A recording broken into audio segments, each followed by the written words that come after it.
Western Spring Television. Ours it is.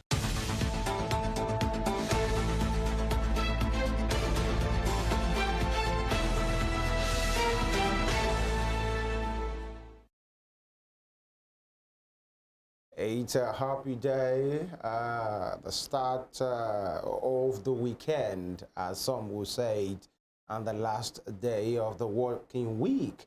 Today is Friday, and we'll welcome you to today's program, the TGIF edition of Morning Spring. This is where we look at very topical and trending issues in the nation as well. This is what we do at this time. Femi Ojo remains my name, and give me great pleasure to welcome you to today's program.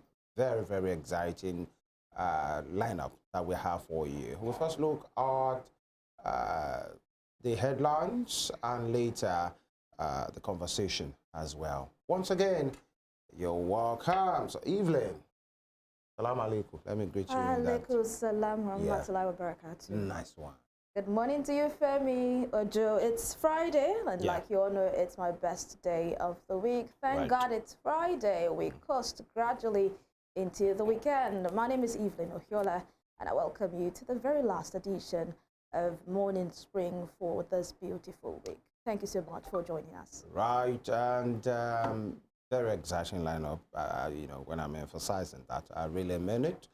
And it's about the security of lives and property, especially sometimes, especially in recent times, one will run the risk of sounding like a broken record.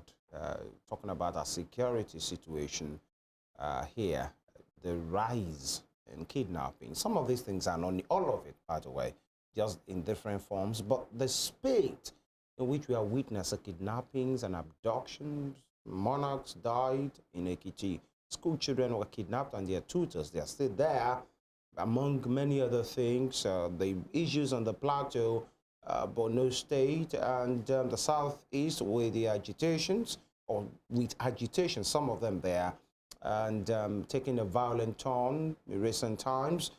But then the speed of kidnapping, let me go back to that, it is very worrisome.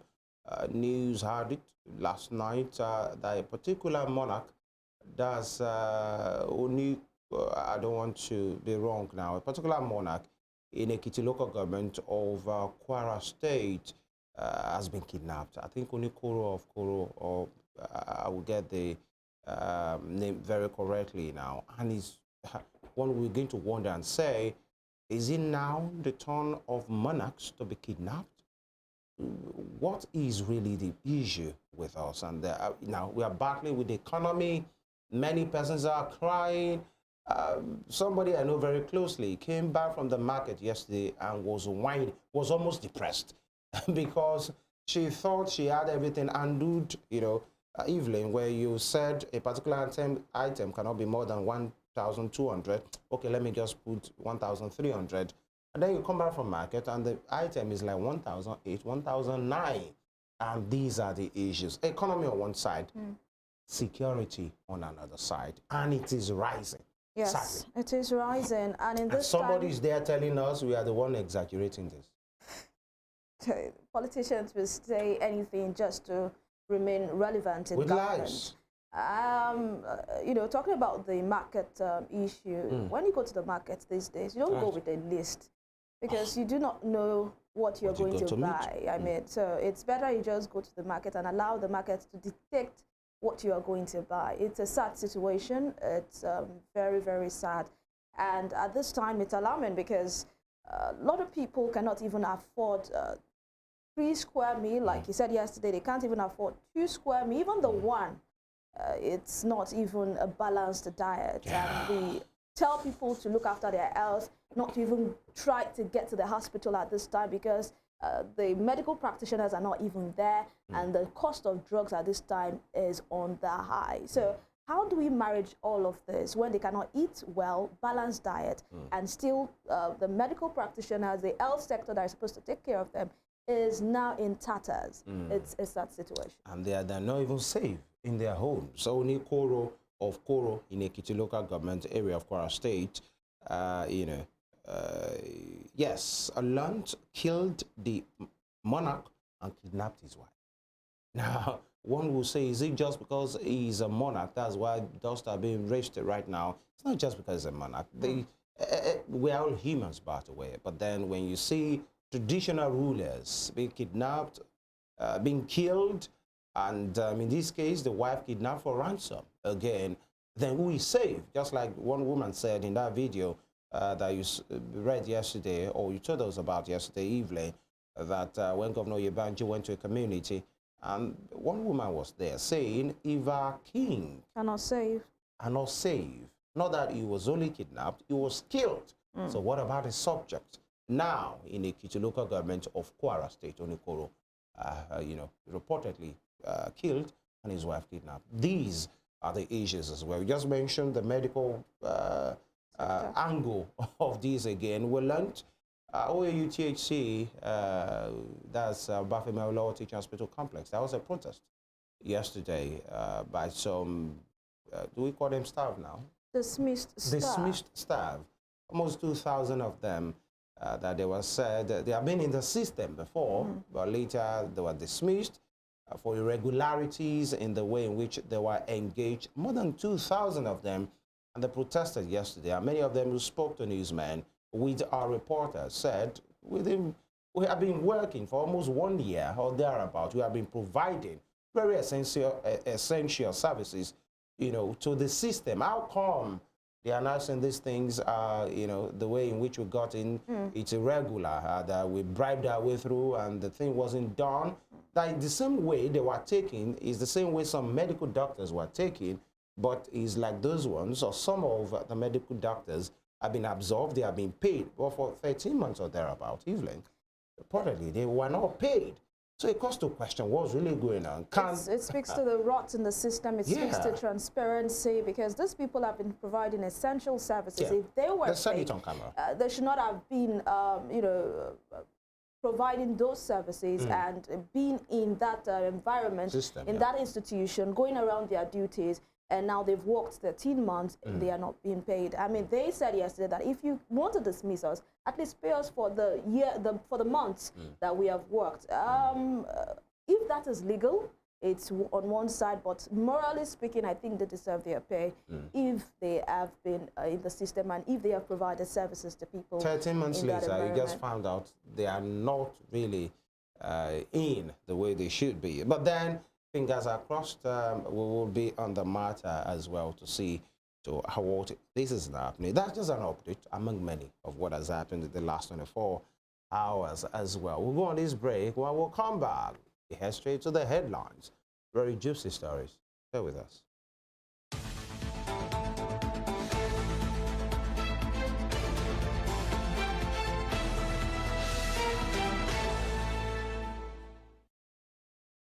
All right, you're welcome back and straight to the headlines for today. Let's start from here. From the Punch newspaper, abductions. 15 states unleashed 50,000 vigilantes against kidnappers. Sokoto training 2,000 men. Delta recruited 2,400. Ogun 16,500. Say governors' aides. Abductors threatening to kill Ekiti school children. Reduce ransom to 15 million naira. That's coming from the parents.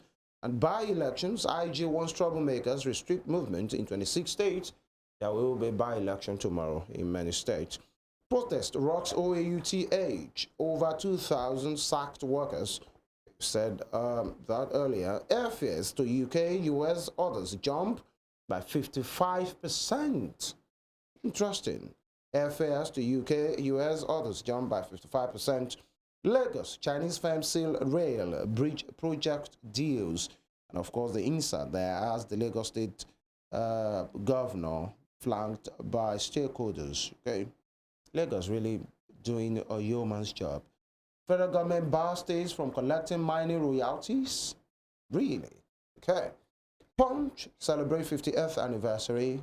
Cheers to them.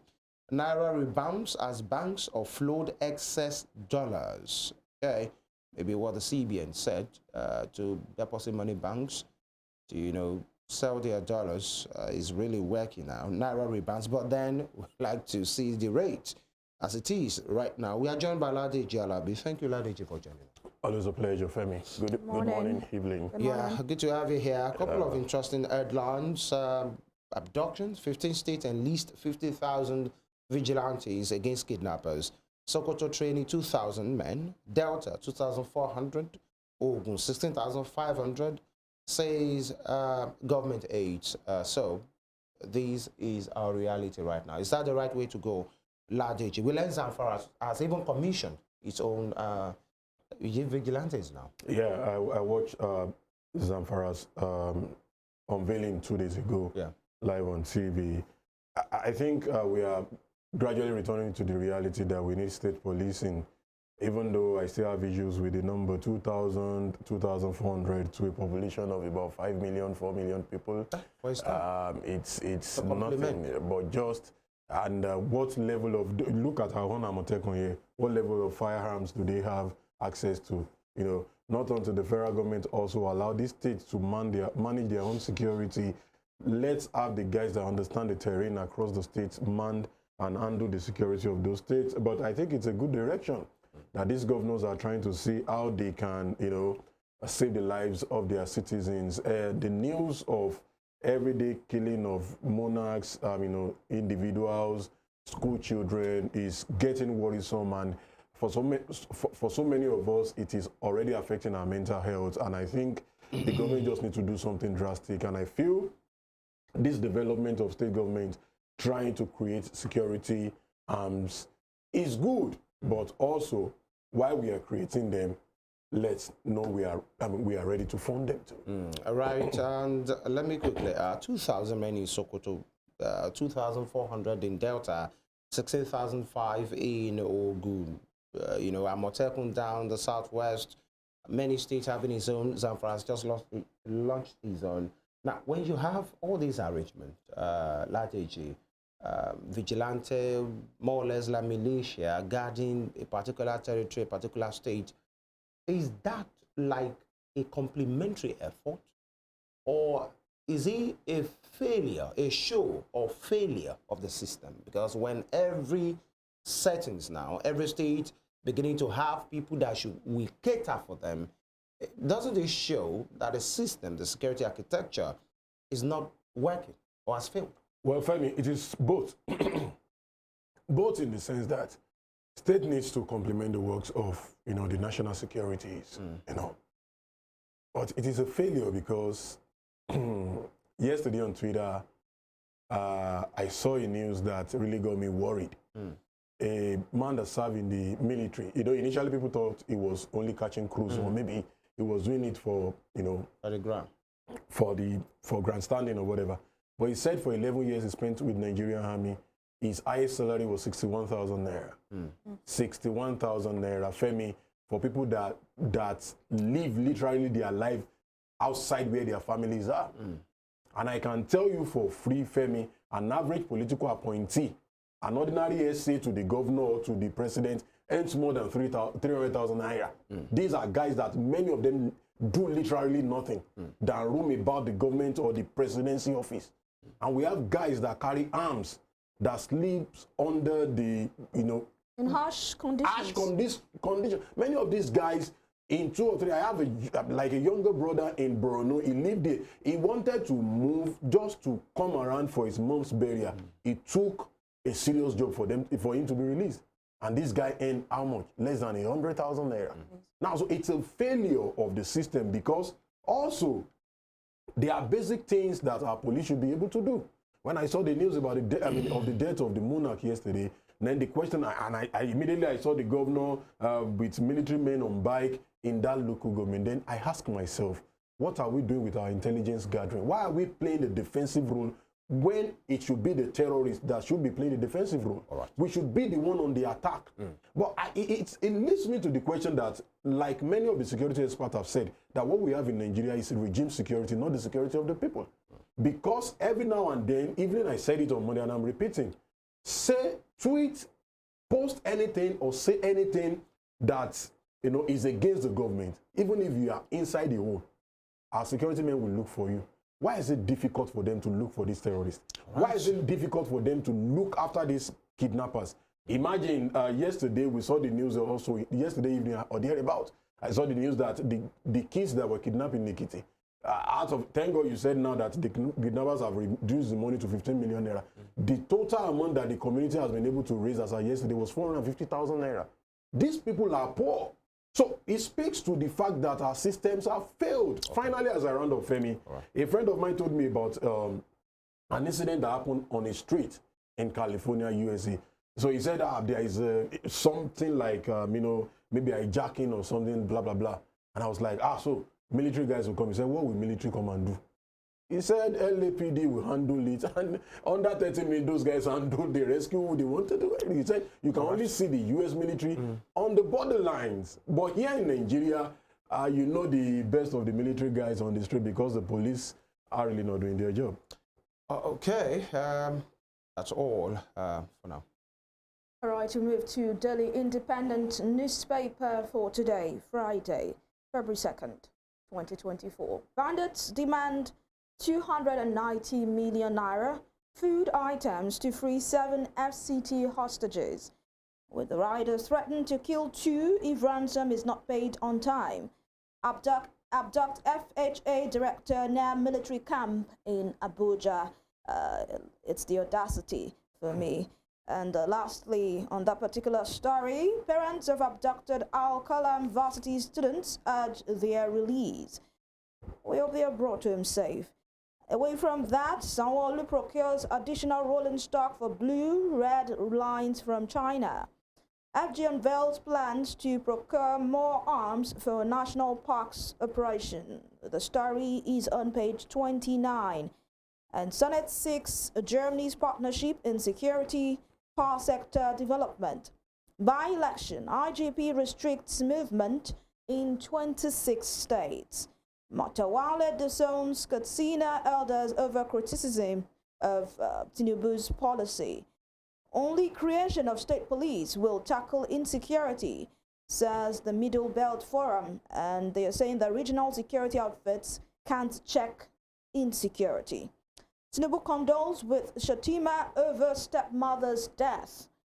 And top corner of Delhi Independent, a rise in insecurity. I'll rally Southwest governors, involve Adams to secure Yoruba land, says Oni.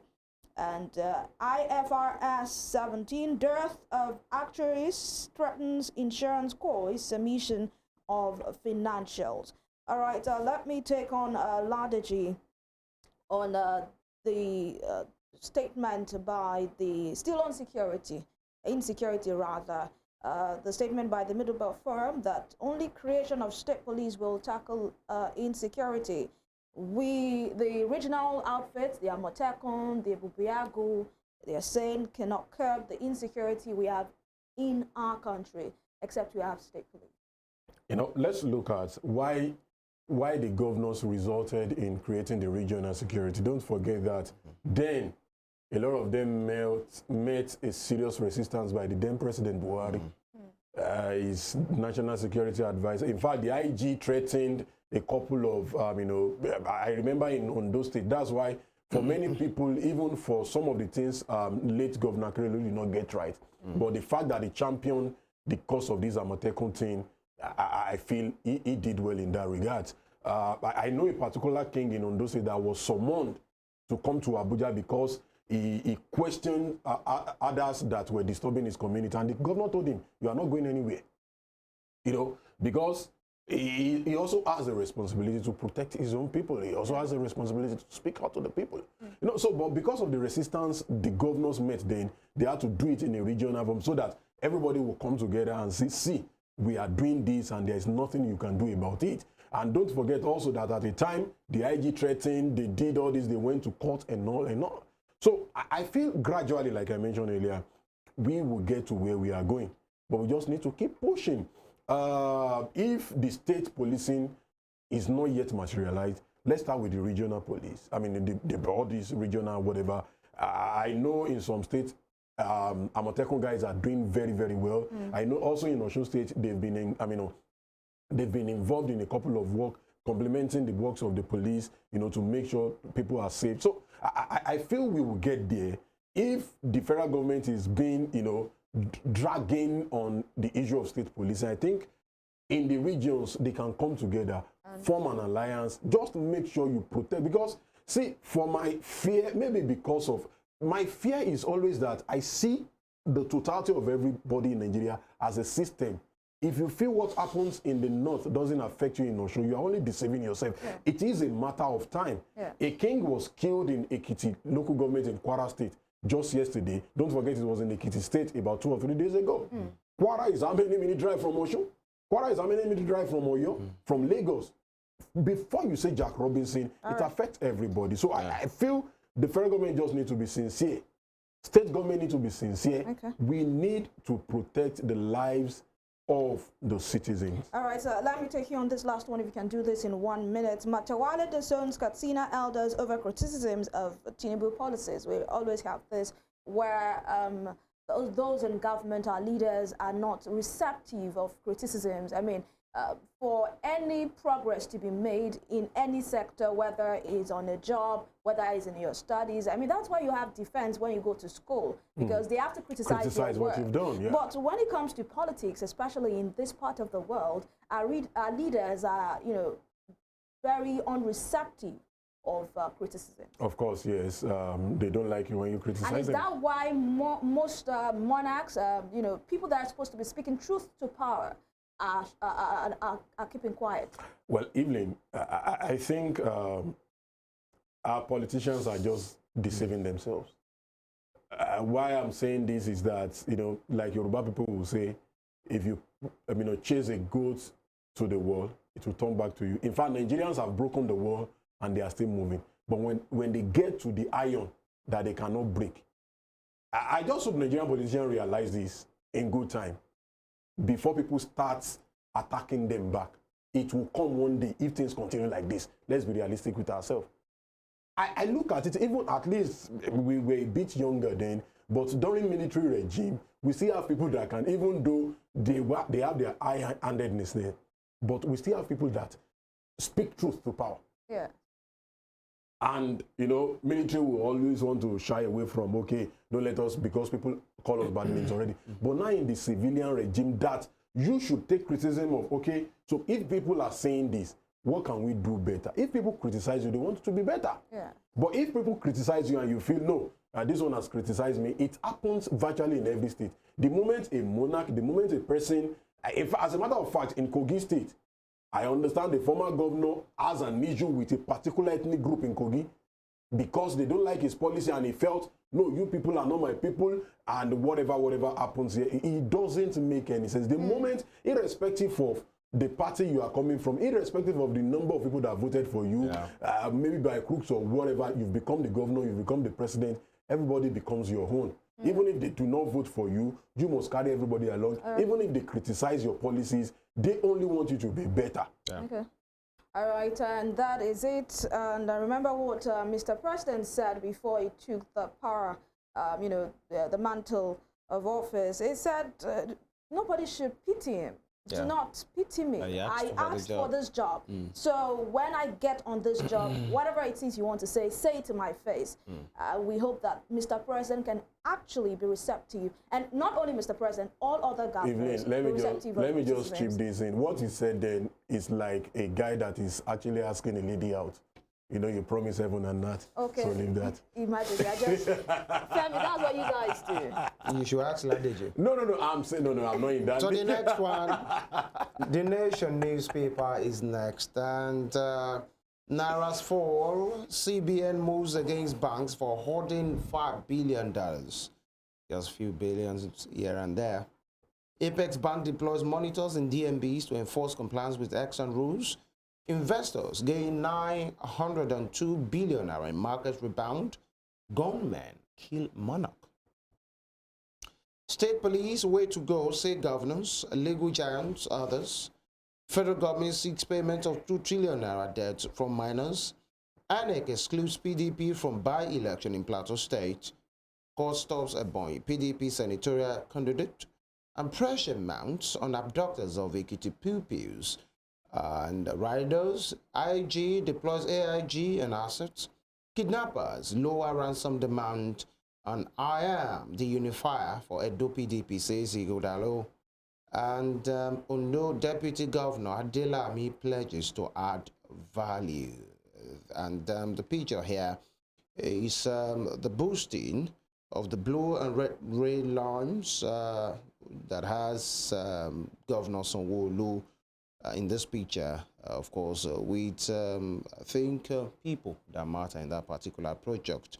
And by the way, just like I said earlier, kudos to Lagos for doing this, although many persons will say it is something that should have been done before, but then it is what it is. That will be all from the front page of The Nation. Evelyn. All right, finally, let us see what we have on the Vanguard newspaper for today. Still on insecurity and kidnapping spree. After Ekiti, more children kidnapped in Benue. Armed robbers kill 15 in Agatu.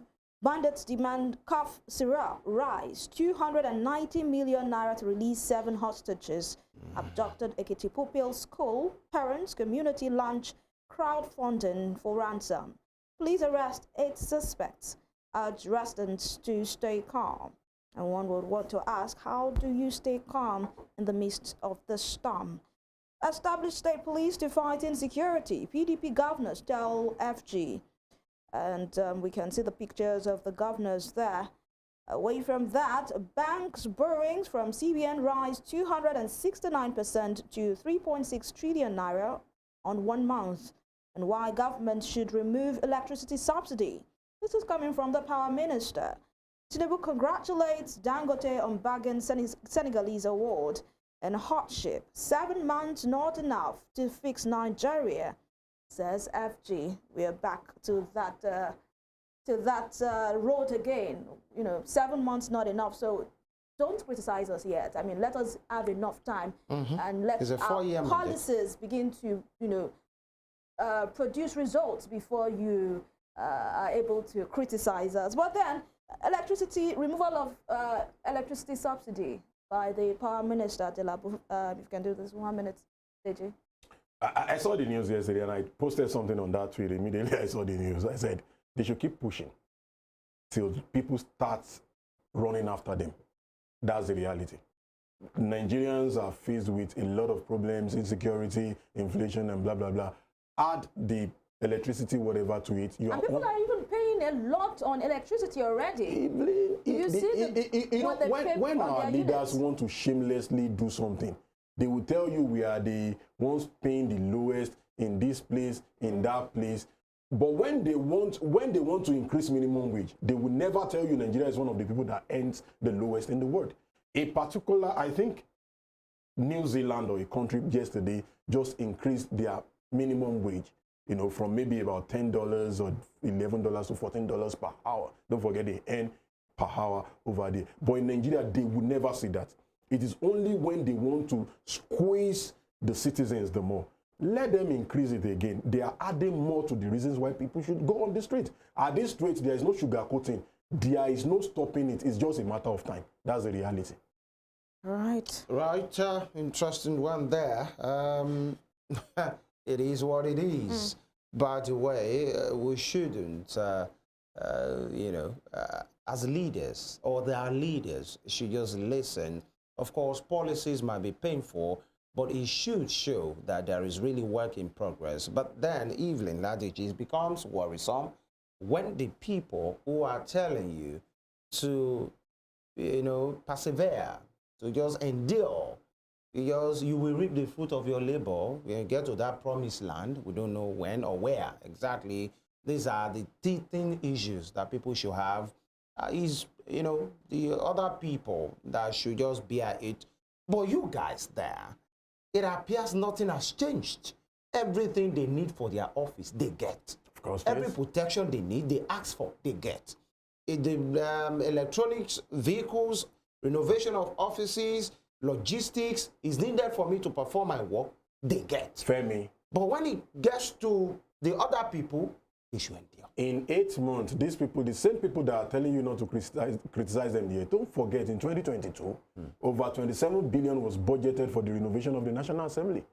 Another 30-something billion was added to the budget. The question I keep on asking, what are you guys renovating there in a house? Watch them live on TV. Majority slips off during plenary. And the same jury that worked with Buhari for 8 years of failure is coming out to say that 8 months is too small for us to criticize them. He doesn't know what he's saying, because these same people, it was their party in power for 8 years. They defended Buhari all through.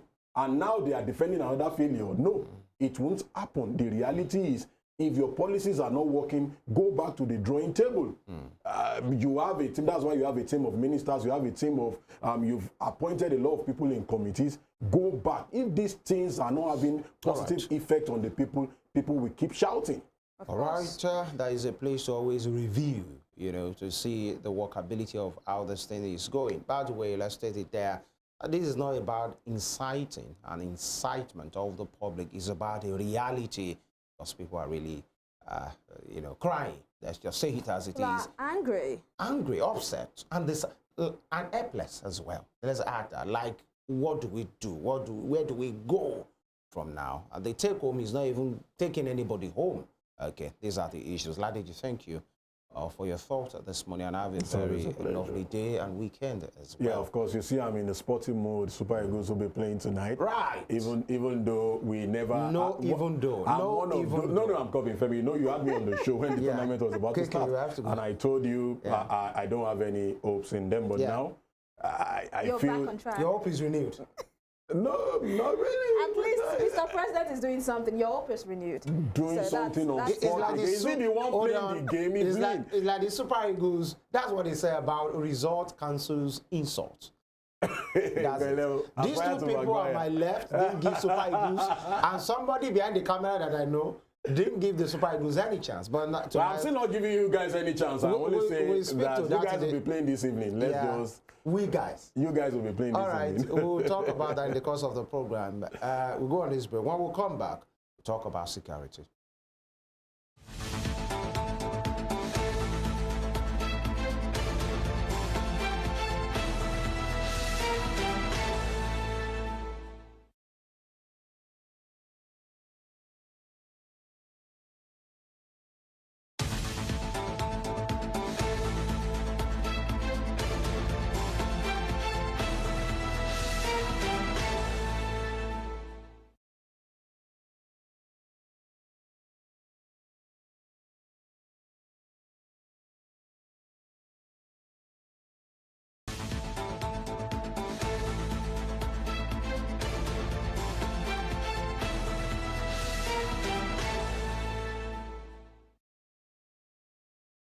All right, you're welcome back. Our conversation today is on the worsening security situation in the nation, especially these rise in the spate of abductions.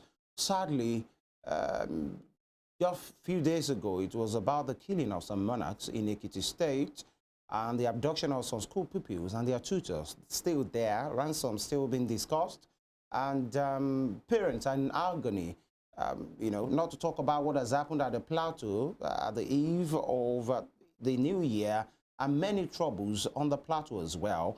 That doesn't leave the other part of the country. And just last night, we heard that Onikoro of Koro in Ekiti local government of Kwara State has been killed and his wife kidnapped as well. And we're wondering, what exactly are these issues? What are we not doing right here in Nigeria?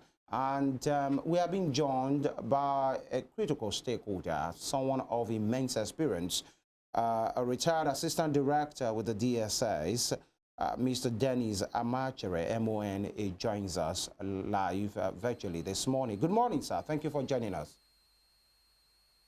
Good morning. Thank you, sir. Very quickly, you know, there was this report that said 2,423 people killed, 1,872 kidnapped in 8 months under Tinubu government coalition. Just to put a number and a figure from May 2019 now. But for the past 1 month or thereabout, these rising killings and abductions, especially kidnapping for ransom, has been on the rise. Mr. Machere, what are we doing wrongly? Thank you for having me. Thank you. You know, this is a very, very serious. It's a serious national issue. Yes, sir. And a lot of people have been affected, right from the northeast to north central, and now it is moving to Abuja. We used to have it down in the south. So it is really terrible, and I think we are not approaching it properly. That is the major issue now, because if we are approaching the problem very well, it should have been solved a long time ago. All right. We're not approaching it properly. If we have, or if we had, we'll have maybe get a different result. But one will say the issues are always there. That is not entirely new. You just said it. It has been in some part of the country before. But this rise, at the time it appeared like we were making progress, just like a year ago or thereabout.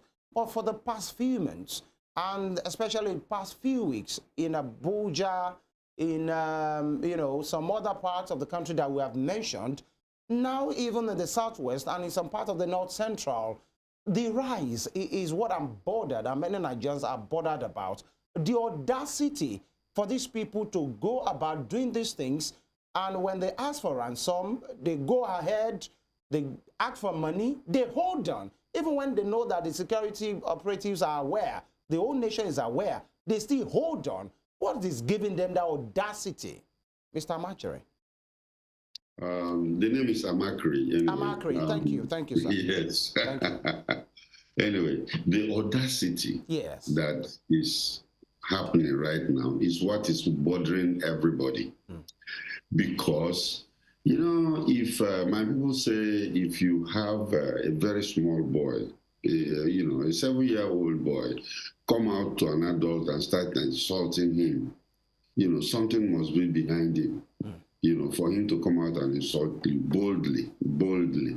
So what we're having here is that the audacity of these bandits, who later were declared to be terrorists, are people that have involved themselves in all kinds of things. In fact, most of the terrorists or banditry that started in Nigeria are not Nigerians. It was carried out by foreigners who came into Nigeria and are doing this.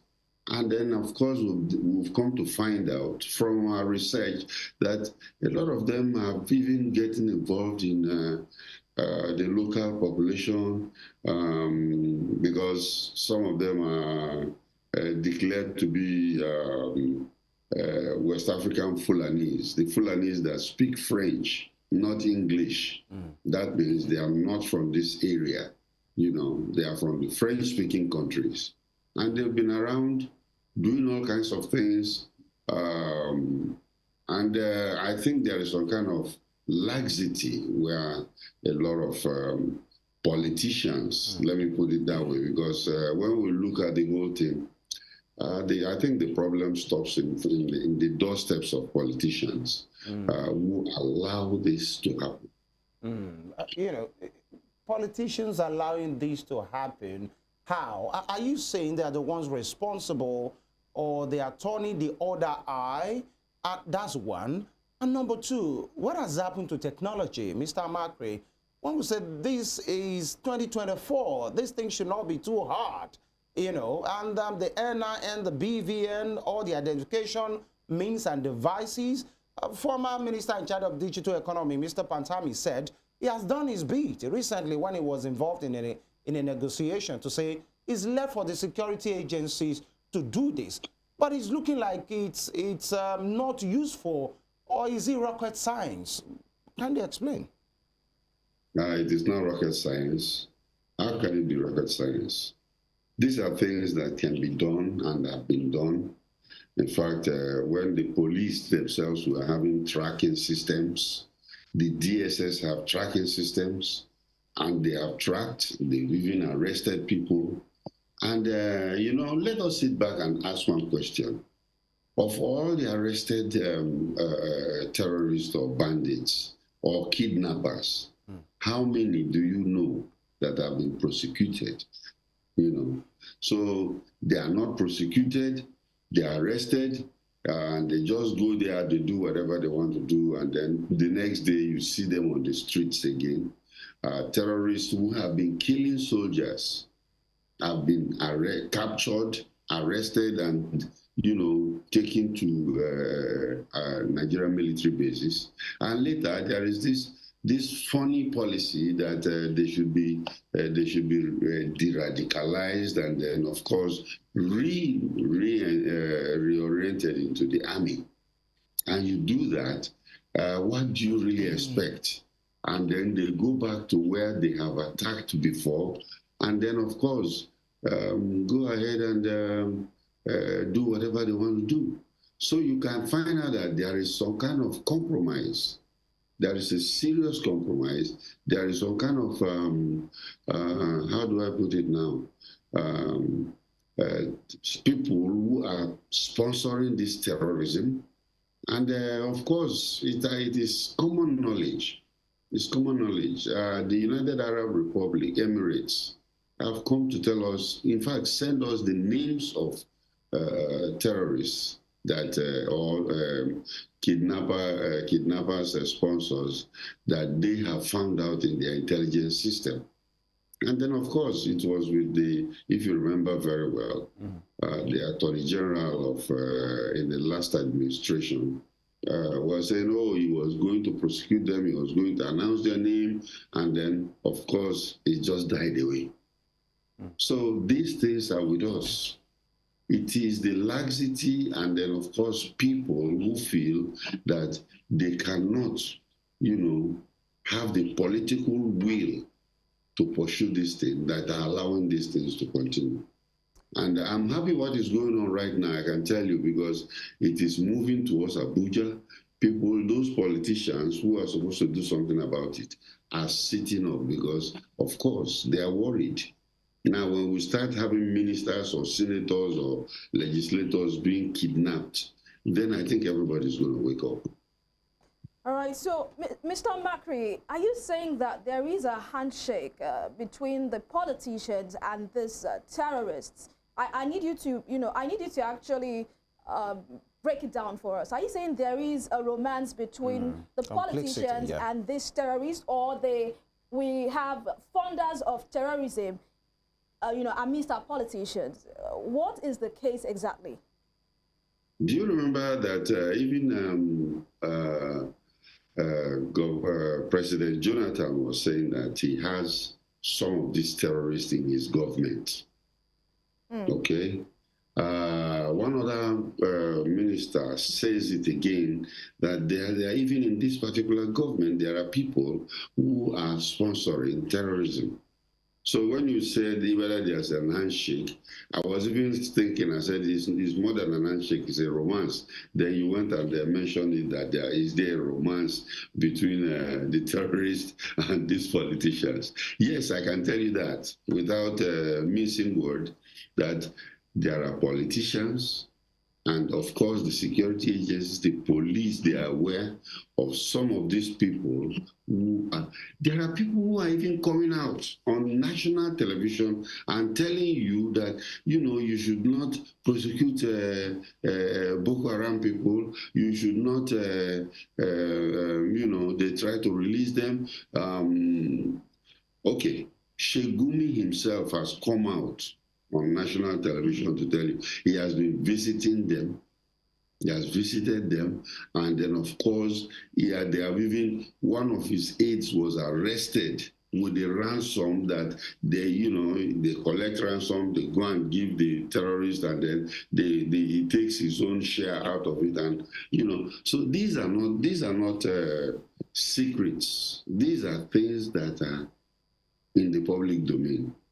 And I think that the President Tinubu, must have the political will to put a stop to it. Because remember one thing, I think that one thing you asked earlier, whether the technology or the security agencies are complicit. Yeah. You know, the security agents are under the presidency. The police is under the presidency. You know, and I can tell you, when I say presidency, there are people that could be arrested, and then somebody in the presidency, not necessarily the president, will make a phone call and say, hey, release that guy. Do you understand? So these are things that happen, and the security agents are very worried about it. All right, so before Femi comes back in to ask you some questions, I'd like to know, you have been around for a while. I mean, when I mean around, I'm not even saying as a security professional, I mean on earth. You have been around for a while. I'd like to take us back memory lane. Have we had it this bad in our country, Nigeria, where kidnappers are having a field day, where terrorists are, you know, having a good day, where people are helpless? People now do crowdfunding just to get their relatives, their friends from the den of the kidnappers. In fact, the recent kidnap that happened in Abuja with the Al-Qadria sisters, the former minister, Issa Pantami, was an instrument used to actually get 50 million naira ransom for these sisters. It said a friend, you know, reached out to him to help. So how have we actually have something like that, like this before in the history of our country? Help us out. Anyway, you want to go back down the memory lane or to historical background, and I can just jump on some of them for you. You have to realize that kidnapping started before even the white men, before independence, let me put it that way, whereby the local tribes and the ethnic tribes, where anytime they fight and then of course they capture people, they go ahead and then of course sell them into slavery. Most of the slaves that were sold and then transported to the United States.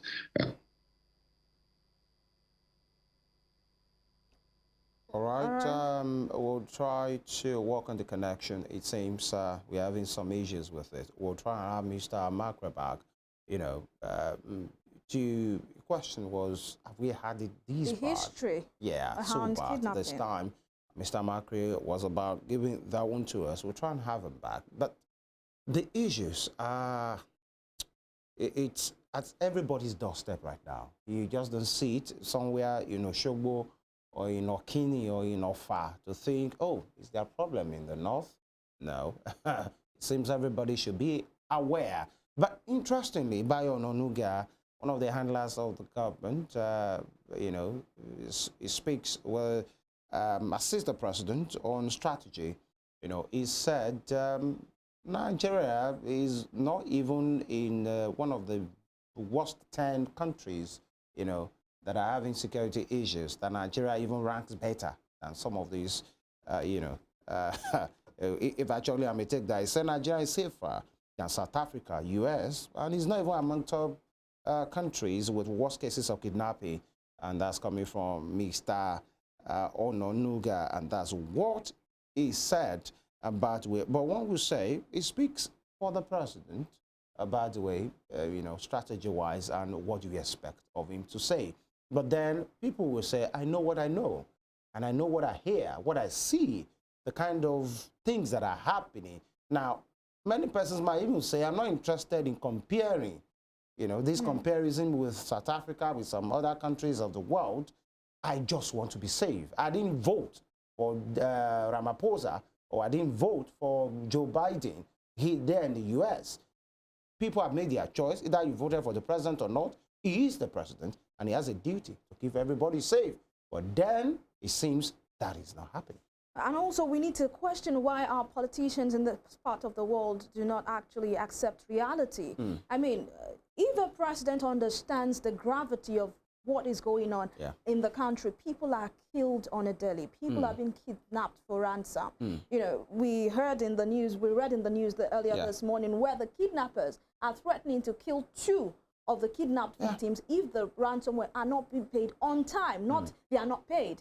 They are not paid on time. And remember what happened to Nabiha in Abuja, where she was killed because the father didn't bring the money that was requested at the required time. Sad. So this is a sad situation. This is reality.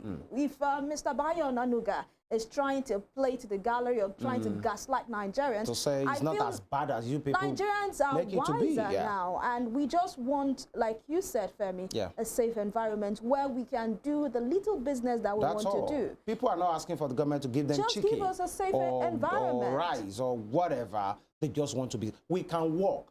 Just keep us safe and make everything that will make us to work and earn well to be there. Why do people go to weathers, you know, temperatures of -0 to go and hustle? Because some just feel maybe they are safer. For many of those persons, or for some of them, it's not bad money. Sometimes you even get to know that people with relatively good job are the ones traveling the most, because obviously they are the ones that can afford it, you know, 7 million, 15 million, just to move out and then go to somewhere that you have to wear 4 or 5 type of dresses, and these are the issues. We'll learn. Mr. Macro is back. Can you hear us, sir? Yes, I can hear you. Sorry about the break, It's fine. Thank you. You were just speaking to the history, taking us back down memory lane of the history of kidnapping. Yes, so what I was saying was that bad before. Yeah, the history is there for everybody. We know the slave trade and everything. That's kidnapping. But let's fast forward to 2006. 2006 was when it started in Nigeria. And that was in the Niger Delta militants, when the militants were busy fighting for their resource control or resources being taken away, and their environment is being spoiled and all the rest, you know. And of course, they will kidnap people at that time. They were not taking ransom. They would just kidnap people to make noise. They kidnap Americans, they kidnap French people, they kidnap British people. Just the expatriates. What I mean? Go ahead. Yes.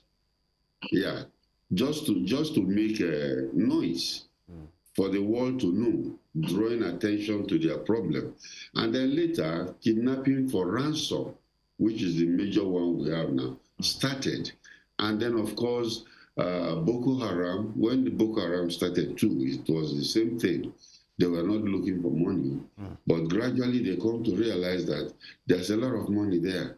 Because to sustain the insurgency or sustain the terrorism, they need money. And that is why they start, you know, kidnapping people and asking for money. And of course, it continued to the middle, central Nigeria, to western, the northwest states, where people are. In fact, they've come to realize that there is minerals under the ground. And of course, some of these foreigners have come to realize when these minerals, it's better to even go ahead and dig these minerals instead of asking for ransom. So when they kidnap people, they use them as slave labor to dig and then, of course, collect solid minerals, which they sell out into the international market. All right. So that's how it is. It is not that it is our basic problem, but right now, the government did not stop it. They should have nipped it in the bud, but they allowed it to continue. Some people say, oh, don't worry about it. You know, they are just rascal boys, you know. Before, remember, we called them bandits. And then later they say, oh, no, they are terrorists. Because actually, the act they are carrying out is terrorism. All right. Mr. Macri, sorry for the want of time. There have been calls in many quarters, you know, for Nigerians to bear arms, to carry arms, you know, beyond the legislation that we had before. A member of the Senate, Ned Nwoko from Delta State, has, you know, said, you know, preparing a bill to say, let Nigerians be legalized to carry firearm, you know, so that they could protect themselves, because it appears the security architecture is overwhelmed, or these guys, these criminals are just having a field day, and many have their fears to say, hold on, how do we navigate these? We are still battling with proliferation of small arms, you know, being found in the country. If everybody were to be legalized to carry arms, will this help? Because it's like resorting to self-help, but then the law of survivor is first in everything. What's your take on Nigerians being allowed, you know, to bear arms? I can tell you that I'm not in support of Nigerian bearing arms for many reasons. For many reasons, I was in the security services for many years, and I retired there. I carry arms every day. I sleep with gun in my bed. Okay, but the point is that I never shot any because I'm trained.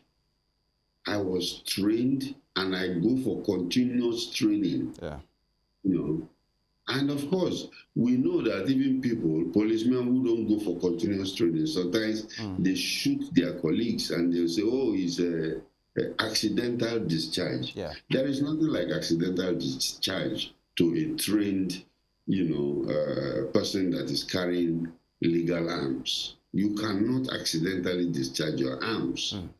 And I live in the United States here, and I can tell you one thing: the biggest problem that the United States government, as big as they are, with all the modern technology and everything, one of their biggest security problem, is guns. Somebody will just go into a school and then just start shooting, or go into a shopping mall and start killing people, and it is a very, very big problem. So they are also trying to control arms, but their own is that, you see, they have records, so that right now I can stand up here and go to a shop and buy a gun and take it away to my house.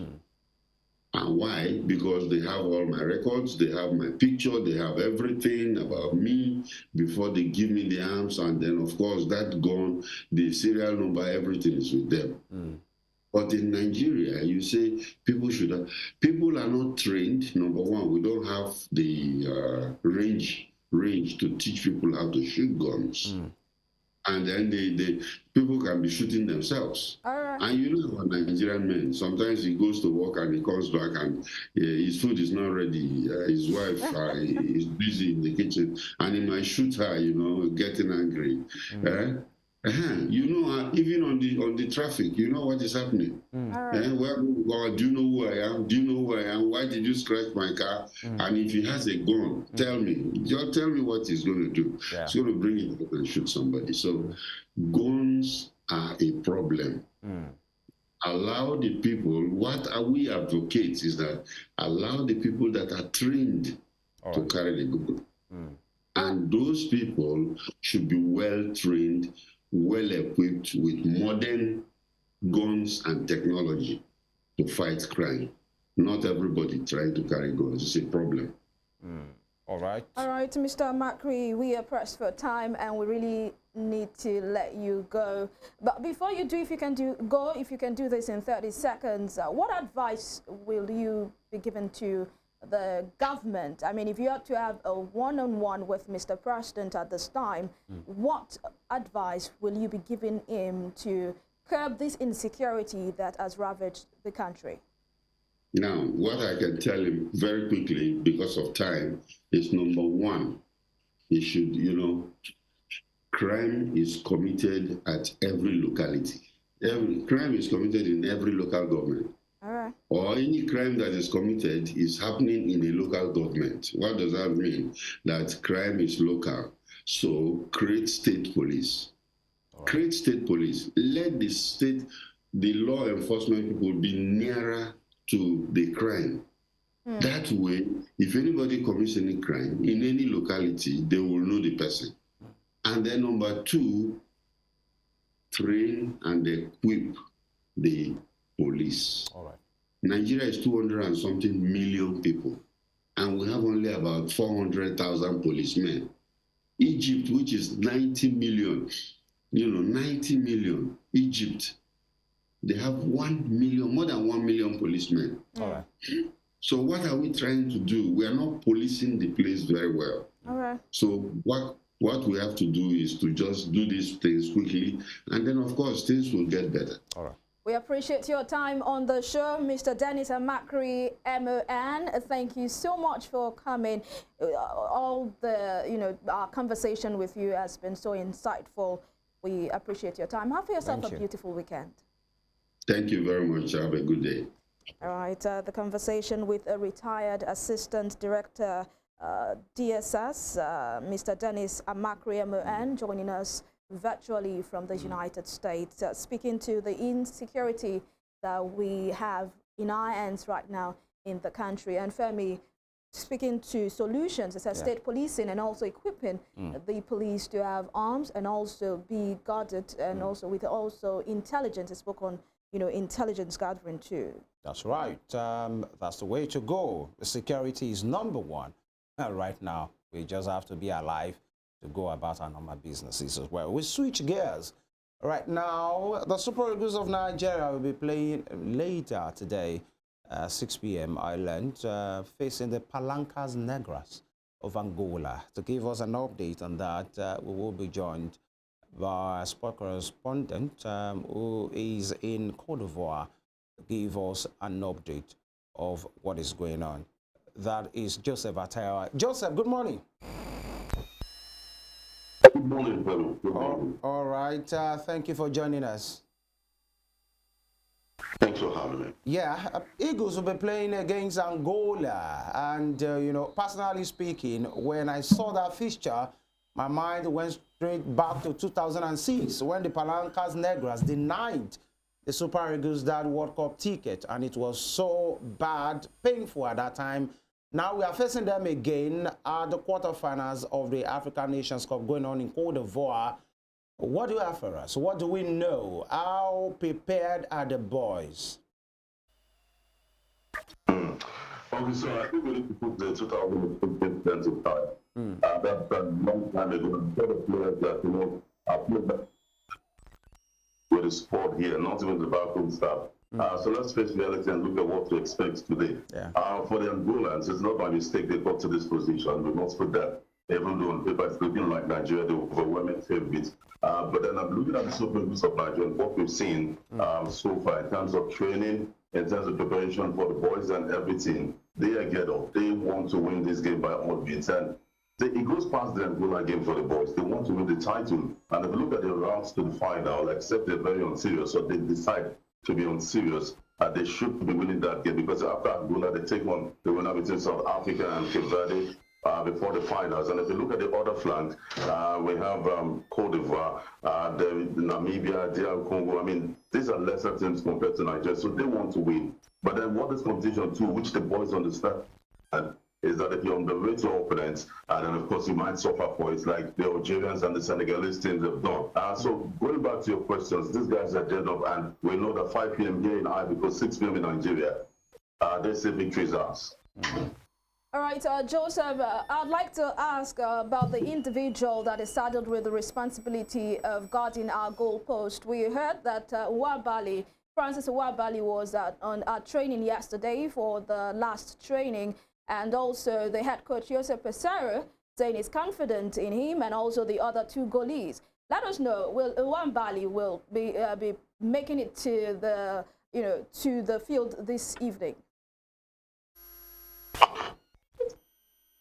I'm going to play my games here because, at the first conference, which was held at 11:30 here at 12:30 Nigeria yesterday, that was one of the biggest questions journalists did ask. So, if Uwabali was going to be playing or not, and according to him, he said later that evening, that yesterday evening, that he was going to have a final scan to determine if he will be available for selection. Then when we got to the training at 4:30, when the Eagles trained at the La Police de la Chambre, we noticed that Uwabali looked very fit. He trained with the rest of the goalkeepers. As a matter of fact, if you check all the dailies right Now they're already saying Mwabali is fit for the clash, but we do not believe in those dealings because, I mean, you might get your source from an insider. We want to stick with the coach. Yes, Mwabali might be fit, but I feel like I said on a different platform, it might be stupid for them to, start him. It means you're rushing this guy back into the fold. So I still do not believe Mwabali will start, but might make the match the squad. But then Francis will saw because the coach also said that he believes in Francis will don't have to believe in him. Yeah, Joseph, talking about the guys teams that are remaining in this tournament, it looked initially during the group games, the first few games, that some were saying the Nations Cup was boring, what. But it appears like, for me personally, it's been exciting, especially as the group games were concluded. Many nations are playing very good football. I saw the Malians. They are quite solid. The Senegalese, you said it, is like the underrated, the prowess and the determination of the Ivorians. They have been dumped out. But the Angolans as well, I saw their game. These are solid guys as well. Do you really think, as a sport analyst now, not as a Nigerian, the Super Eagles have all it takes to weather the storm if actually they beat Angola this evening? If you see people who watch intelligence, they don't just watch movies. They select the movies because, I mean, when they watch these films, they want to enjoy it. They want to see angles to these things. But then if you see someone who just watches, I mean, and every film goes. The same thing with football. Some just watch, just want to celebrate the goals that come with it. They don't really understand the game. These have to be one of the best AFCON ever. In the sense that we are talking about the top 5 teams in Africa. They are all out of the competition. Who defeated them? Teams no one thought. I mean, this is one of the best AFCON we've seen. So, but that is why, some persons are even saying that the Angolans will defeat Nigeria today. Have you seen the way it's the same way they say Mali will defeat Ivory Coast. In as much as we are saying Nigeria, Ivory Coast, by looking at the route, many are saying Mali versus Angola because, see, these guys looking are playing good football. Things are beginning to improve in Africa. Many of these nations will have a master plan, 10 years, 15 years plan, which has been implemented for years, which we thought we didn't see coming. Look at South Africa, 9 of their players, they're starting 11, are home-based players. Look at the Guineans, the entire 11 are home-based players. And even the Ivorians, they have some home-based players, but what do? We select players. So this is one of the best AFCON honestly. If we're playing the AFCON we had in Cameroon was boring, and I agree with you. But this that we have, this we are witnessing to victory and honestly, it was the best ever. All right, before we let you go, Joseph, some Nigerians consider our midfield to be very weak. In fact, they said that that actually contributed to the very our first 3 games that people did not consider that we played so well. So do you think that our midfield is back, and do you also see us playing so well today? Well, I feel like we have to see. We not that the game as the competition, and that's the first game against Equatorial Guinea, because at that point they hadn't gotten their bearings. I'm liking the Super Eagles, to the season when Leicester City won the league. The only informed team was Arsenal, defeated Leicester City home and away, but still failed to win the league, liking them to the Super Eagles, no difference. So if Nigeria fails to win this title, see, other teams can be, surprising us, putting pressure on the big boys. But have you seen the Nigerian sport too? They look very good on all positions, in all positions. Rather, they have. I believe that one of the biggest tests will be against Angola today. Well, on paper, people are saying Angola, they will beat them. No, it's going to be a different ball game, and this might even be the first game the Super Eagles will be stretched to extra time or even penalties. Talking about the Super Eagles of Nigeria, it's the title to lose. I do not see this competition as a very difficult one for them. As I said earlier, if they want to win the competition, they can win the competition if they continue to play the same way they did against Cameroon, they did against Ivory Coast, Bissau, and all of the teams they have played, except the game against Equatorial Guinea. Then these guys will go on and win the competition. All right. Before I let you go, Joseph, let's look at the quality of officiating so far. What would be your assessment of the officiating? Listening to the commentary for a couple of games now, it has been said that the VAR has been spot on. We've seen women, officiate as the lead, as a referee, not just as assistant. What would be your assessment of the officiating thus far?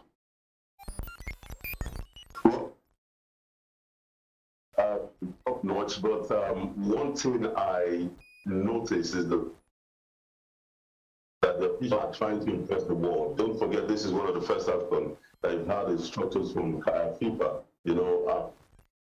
Every match when to impress these guys, and the sense that if you watch matches, if I a player, except like 2, 3, 4 times before you have these guys blow at their whistle, because I mean, after the yellow card, but any so you notice that the African Cup of Nations so it makes it boring sometimes, and I think aside sometimes I don't kill the flow of the game. Let it go and enjoy this game. Yeah. Okay, we're having some troubles with that connection. But I want to sincerely thank you, Joseph, for you joining us today. But in 15 seconds, how much of a support have the Eagles been seeing? Have you seen many Nigerian fans in the stadium? We've been seeing some of them, on our television screens. But have Nigerians really showed up? The fans, I mean. Well, you can see, these guys are very good. Many of the Nigerians here have to. I'm afraid. You know that they are supported by the Okay, I guess we might just have to leave it at that. If you can hear me, we'd like to sincerely thank you. The connection is a bit itchy. Joseph Atera, our sports correspondent, right there in Côte d'Ivoire. What about Joseph? All right, this is what. Thank you. Bonsoir. It's bonjour. All right, thank you, Joseph. Have a good time. Please be safe. Have a good time there, and of course, good wishes. Our prayers and thoughts are with the Eagles. Joseph trying to learn the French the other way, saying bonsoir in the morning. Okay, it is what it is. Idea is needed. By the way, yeah. Super Eagles play so that at this point, I think people are beginning to really support. Yeah, I guess one thing is, if you perform well, Nigerians will support you, and just like Joseph said, maybe this will be their biggest game yet in this competition against the Palancas Negras. The Super Eagles, you have to really, really fly high. So, all the best. Even if it is a 7-6, we must win. If it's a 1-0, we should win. So all our thoughts and prayers are with you. Femi Ojo is my name. This will be the size of the program today, the last one for this week. Thank you for staying with us all week. We don't take that for granted. We'll be back in your faces, talking about Morning Spring on Monday for another bright and very insightful edition of the program. God bless Nigeria. Amen. My name is Evelyn Ohiola. Stay tuned for Spring Trends coming right after this broadcast.